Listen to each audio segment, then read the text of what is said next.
అమ్మా వేనా, రెడీ అయ్యావా? రెడీ అయిపోయిన అత్తయ్య గారు. సిద్ధు, నువ్వు రెడీ అయ్యావా? రెడీ అయిపోయానమ్మా. జాబ్ చేసి వాళ్ళలాగే ఉన్నావు. ఆ. వేనా, నీ డ్రెస్ లక్షణంగా ఉంది. థ్యాంక్ యూ అత్తయ్య గారు. పదండి, లేట్ అవుతుంది కదా. వెళ్లే ముందు మీ ఇద్దరికే ఒక ఇంపార్టెంట్ విషయం చెప్పాలి.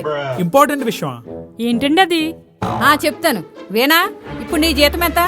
మీకు తెలుసు కదా అత్తయ్య గారు, 40,000 వస్తుంది. ఫంక్షన్లో ఎవరు అడిగినా 20,000 అని చెప్పు. సిద్ధు, నీ శాలరీ ఎంత? ఇంట్లో ఇచ్చేదా నాకు వచ్చేదా? ఇంట్లో ఇచ్చేది కాదు, నీకొచ్చేదే చెప్పు. అయితే 60,000.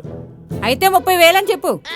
ఎవరైనా బయటోళ్ళు చెప్పినప్పుడు శాలరీ ఎక్కువ చేసి చెప్తారు గానీ నువ్వేంటమ్మా తక్కువ చేసి చెప్పమంటున్నావు? అవును అత్తయ్య గారు, మనకు వచ్చే శాలరీ చెప్పడంలో తప్పేముంది? ఈ బంధువులతో జాబ్ ఉంటే ఒక బాధ, లేదంటే ఇంకో బాధ. వాళ్ళు జీతం గురించి అడిగినప్పుడు తక్కువగా చెప్తే చులకనగా చూస్తారు. ఫోన్ ఎక్కువగా చెప్తే అప్పులు అడుగుతారు. వాళ్ళ దగ్గర పరువు కాపాడుకోవాలో డబ్బు కాపాడుకోవాలో తెలియని పరిస్థితి.